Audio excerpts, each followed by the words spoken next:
Some people dream of success, while other people get up early in the morning and make it happen. With this positive thought, a very fresh good morning to all.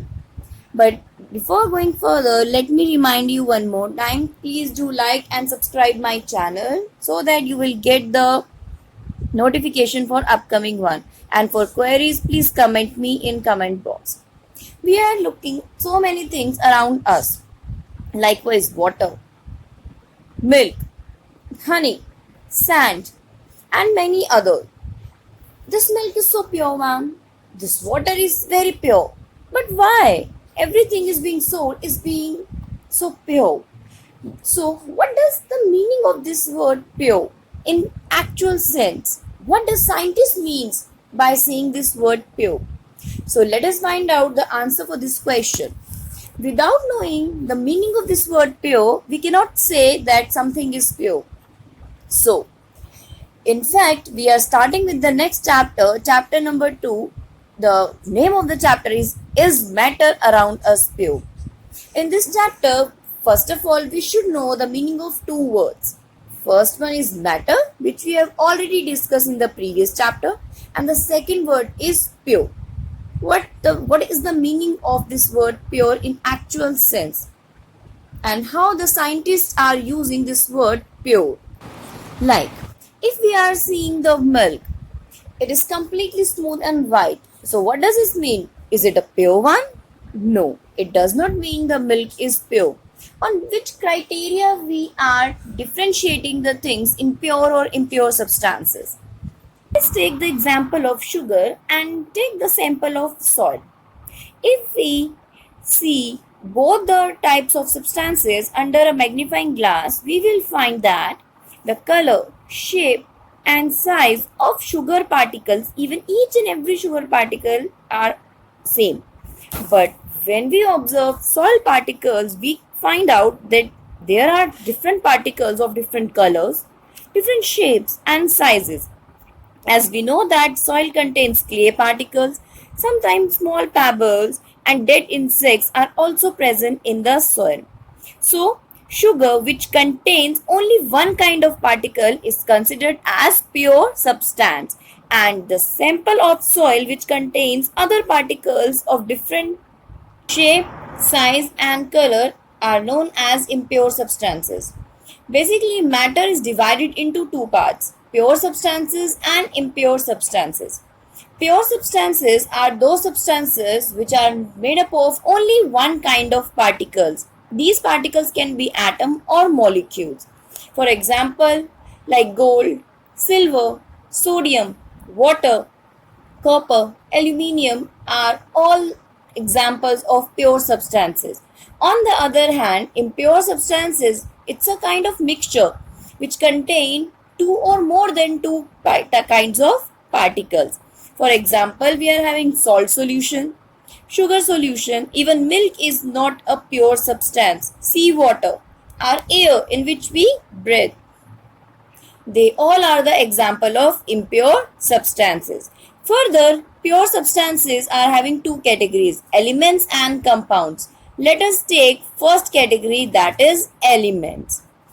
Mainly, elements are defined as those substances, those pure substances which cannot be split or which cannot be divided into two or more simpler substances, as they are made up of only one kind of particle. By applying any physical method, it cannot be separated. It is of three types: metals, non-metals and metalloids. Let us take these types of elements one by one along with their physical properties and some examples. Let us take the first category, that is metals. Whenever we talk about metals, metals are those substances which are highly malleable and ductile. Even they are the good conductors of electricity. As we have already discussed in 8th class, what does this ductile and malleable means?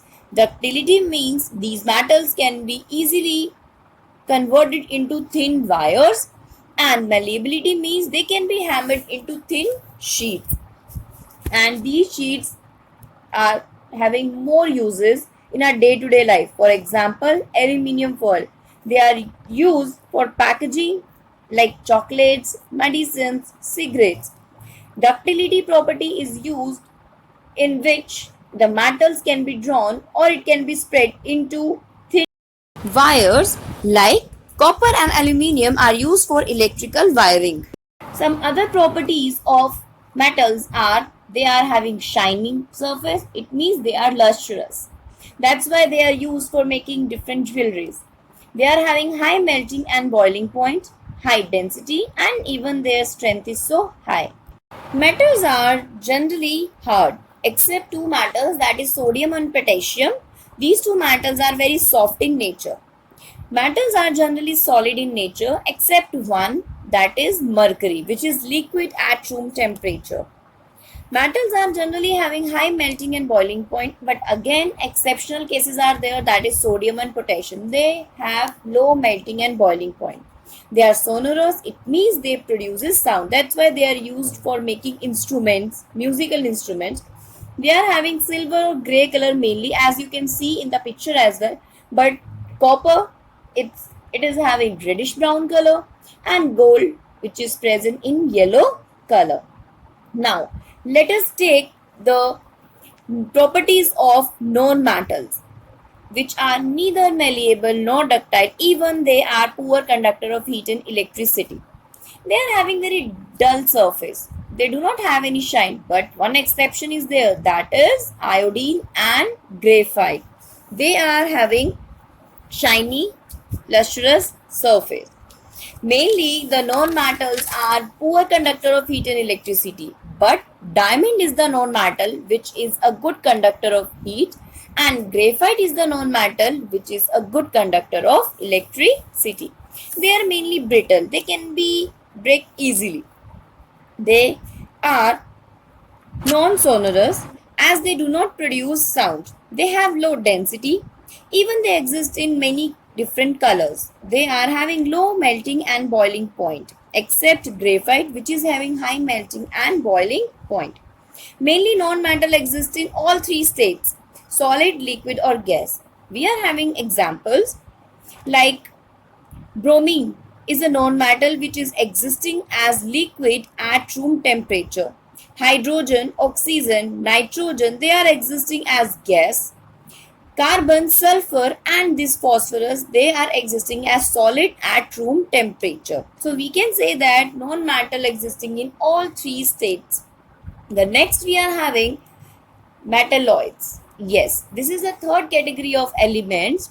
These metalloids are the elements which shows the property of both, that is metal as well as non-metal. Mainly they are solids in nature. They can be shiny or some of the metalloids can be dull even. Some of them are ductile and malleable. Even some of them are the good conductor of electricity and heat. Here we are having some example of metalloids like boron, silicon, which is the most important metalloid, germanium, arsenic, antimony. Here we are having the uses of these metalloids in our day-to-day life. Likewise, boron, they are used for making the sports equipments. Silicon is highly used for making ceramic or pottery substances. Arsenic is used in making resin. Germanium and silicon, they are having the best use in glass industries in making lens and even making semiconductors. The semiconductors you will be studying or learn in higher classes. Antimony is used in making car batteries. Now, I hope you have understood all these three categories of elements. We will be coming with the next category in the next video. I hope you will be learning and you will be remembering all these topics which we have done today. So keep revising all the topics and thank you. Have a nice day.